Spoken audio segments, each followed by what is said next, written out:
Hello मेरे प्यारे शेरनियों, आप सभी का दिल खोल के स्वागत करता हूं आपके प्यारे से यूट्यूब चैनल एम क्लासेज पर।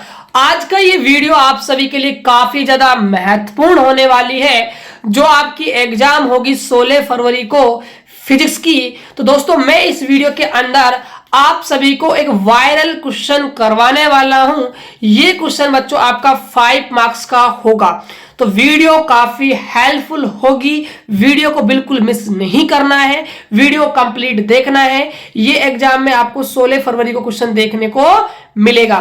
तो इस वीडियो में हम डिस्कस करेंगे law of refraction, Snell's law with the help of हाइगन प्रिंसिपल। यानी कि हाइगन प्रिंसिपल की हेल्प से हम रिफ्रैक्शन लॉ और स्नेल लॉ की क्या करेंगे भाई, व्याख्या करने वाले हैं। तो वीडियो में आगे बढ़ने से पहले आप सभी से रिक्वेस्ट करता हूं कि मैं आप सभी के लिए इतनी मेहनत कर रहा हूं, तो प्लीज आप सपोर्ट कीजिए। चैनल पहली बार आए हो तो चैनल को सब्सक्राइब कर लीजिएगा, वीडियो को लाइक कर दीजिएगा और वीडियो को अपने दोस्तों के पास शेयर भी कर दीजिएगा। देखिए, इस डेरिवेशन को करने से पहले आपको ये डायग्राम है, ये डायग्राम आपको समझना होगा। यदि आपने इस डायग्राम को समझ लिया तो ये मान के चलिए आपकी जो डेरिवेशन का 70% पार्ट है वो कंप्लीट हो जाएगा। ठीक है, तो देखिए, जो आपकी जो देखो एक्स वाई जो सतह है, ये क्या है, आपकी एक रिफ्रैक्शन क्या है, सरफेस है, जिस पर क्या है, एक वेव फ्रंट है ए बी। इस पर क्या आ रहा है, एक वेव फ्रंट आ रहा है ए बी। ये हमारा ए बी है वेव फ्रंट। ठीक है, इस वेव फ्रंट का जो ए भाग है इस सतह से टकरा गया, जितने टाइम में टकराया है उतने ही टाइम में इस तरंगाकार का बी भाग यहां पहुंचा है।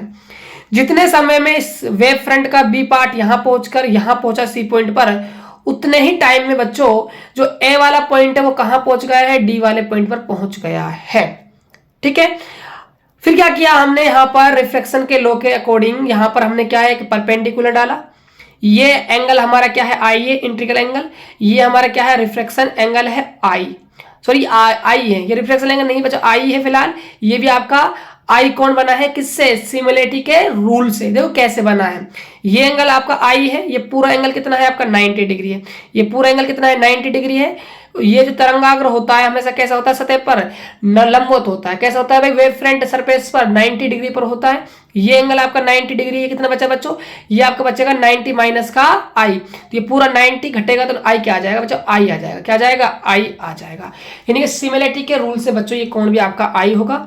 ठीक है, ये कोण आपका क्या हो जाएगा, आर हो जाएगा। इतनी बात समझ में आ गई होगी। सेम यहां पर रूल फॉलो किया है, यहां भी हमने परपेंडिकुलर डाला है। याद रखिएगा ये कोण हमारा क्या है भाई, आर है। उसके बाद हमने क्या किया, यहां से इस पर एक लंब डाला है बी पॉइंट पर, और यहां से सी से हमने एक डी पॉइंट पर क्या डाला है, लंब डाला है। इतना काम कर दिया। ये हमारे क्या है भाई, ये क्या है, हमारा निर्गत तरंगाग्र है, यानी कि वेव फ्रंट है हमारा आउटपुट वाला। ठीक है, ये हमारा क्या है, रेयर मीडियम है, जिसका न्यूवन है, और जो ये आपका क्या है, फर्स्ट है। यहां पर जो स्पीड है, वेलोसिटी, वो क्या है, v1 है। ठीक है, ये आपका डेंसर मीडियम है, जिसका अपवर्तनांक ν2 है। सेकंड आपका ये मीडियम है, और यहां पर जो स्पीड है, वेलोसिटी है जो, वो कितनी है भाई, v2 है। इतनी बात समझ में आ गई। इस डायग्राम के बारे में बच्चों थोड़ी सी मैंने हिंदी लिख रखी है, और आपको एग्जाम में हिंदी लिखनी है, तभी आपको एग्जाम में फुल मार्क्स देगा। क्या लिखना है, देखिए, consider A B is a incident wave front striking the interface X Y at point A. यानी क्या कह रहा है ये, कि हमने कंसिडर किया है ए बी क्या है, एक वेव फ्रंट है जो इंसिडेंट कर रहा है कहां पर, ए पर और बी पर। ठीक है, और सबसे पहले कहां क्या इसने इंसिडेंट ए पॉइंट पर कर दिया, लिखा हुआ है at point A. The refractive index of medium first is ν1 and medium second is ν2. Let v1 be speed of light in medium first and v2 be the speed of light in medium second. यानी कि ये speed है, medium first में जो speed है वो v1 है, और जो मीडियम सेकंड है उसके अंदर स्पीड क्या है भाई, v2 है। ये हमने कंसीडर किया है सारा काम। इतनी बात आपको समझ में आ गई होगी। देखिए, अब लिखा हुआ है time in which wave front reaches from B to C is. यानी ये कह रहा है जितने टाइम में, ठीक है, जो बी से क्या पहुंचा, तरंगा अगर आपका सी पहुंचा है, टाइम की बात कर रहा है, बी से सी पहुंच रहा है, तो ये कितनी डिस्टेंस तय करेगा, ये हमें निकालना है। देखिए बच्चों, आगे देखिए आप सभी ने फॉर्मूला पढ़ा हो, जो टाइम होता है वो इक्वल टू होता है डिस्टेंस अपॉन में स्पीड के। तो मान के चल रहे हैं यहाँ पर टाइम लगा होगा t, स्पीड की बात कर रहे हैं तो स्पीड मान ली हमने कितनी है भाई v1 है। बात करते हैं डिस्टेंस की, तो v से c की बात कर रहे हैं तो डिस्टेंस क्या हो जाएगा b से c यानी कि bc। तो यही लिखा है t equal to bc upon में v1 लिख दिया। यहां से vc की वैल्यू निकालोगे तो vc इक्वल टू v1 और t, इसको हमने नाम दिया इक्वेशन नंबर फर्स्ट। उसके बाद देखिएगा सिमिलरिटी यानी कि सिमिलरिटी के यूज से क्या किया हमने, AD इक्वल टू हो गया v2t के। तो देखिए जो आपका AD है आपको पता है जो आपका वेव फ्रंट है जितना टाइम उसको B से C में लगा है उतना ही टाइम उसको A से कहाँ लगा है, D में पहुंचने में लगा है। तो सेम डिस्टेंस रहने वाली है, AD किसके बराबर रहेगी, BC के बराबर रहेगी। सिंपल सी बात है। यहाँ इसका जो स्पीड है वो v2 माना हुआ है, टाइम सेम रहेगा तो AD इक्वल टू आ गया v2t, इसको हमने नाम दे दिया इक्वेशन नंबर 2। अब देखिए इन ABC, एक ट्राइंगल आपको ABC लेना है। देखिएगा ध्यान से, ये ट्राइंगल है आपका ABC। कोण हमें I चाहिए ना बच्चों, क्योंकि स्नेल के नियम में कोण I और कोण R काम में आते हैं। तो देखिएगा हम यहाँ पर साइन लगा देंगे। साइन का फॉर्मूला क्या होता है भाई, परपेंडिकुलर अपॉन में हाइपोटेनियस। तो देखिए परपेंडिकुलर कितना है आपका भाई, परपेंडिकुलर क्या होता है, एंगल के जस्ट सामने वाला। क्या है आपका परपेंडिकुलर BC है, और हाइपोटेनस क्या है आपका AC है। तो BC अपॉन में क्या हो जाएगा भाई, AC हो जाएगा। तो BC अपॉन में AC हो गया। जो आपका BC है वो क्या है आपका डिस्टेंस है, ठीक है। तो फ्रॉम इक्वेशन फर्स्ट से हम वैल्यू पुटअप कर सकते हैं क्या, v1t, इसको हमने नाम दे दिया इक्वेशन नंबर 3। इतना काम हो गया।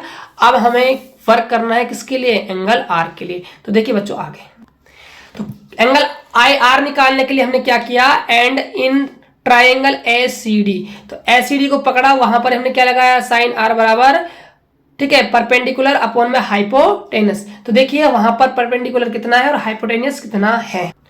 तो देख सकते हो ये आपका एंगल R है, जस्ट इसके सामने आपका क्या हो जाएगा भाई, परपेंडिकुलर हो जाएगा AD, और जो आपका हाइपोटेनस है वो क्या हो जाएगा भाई आपका AC हो जाएगा। तो AD अपॉन में क्या लिख देंगे बच्चों, हम AC लिख देंगे। तो ये लिख दिया हमने AD अपॉन में AC। तो AD का वैल्यू कितना है भाई, v2t है, अपॉन में AC, इसको हमने नाम दे दिया इक्वेशन नंबर 4।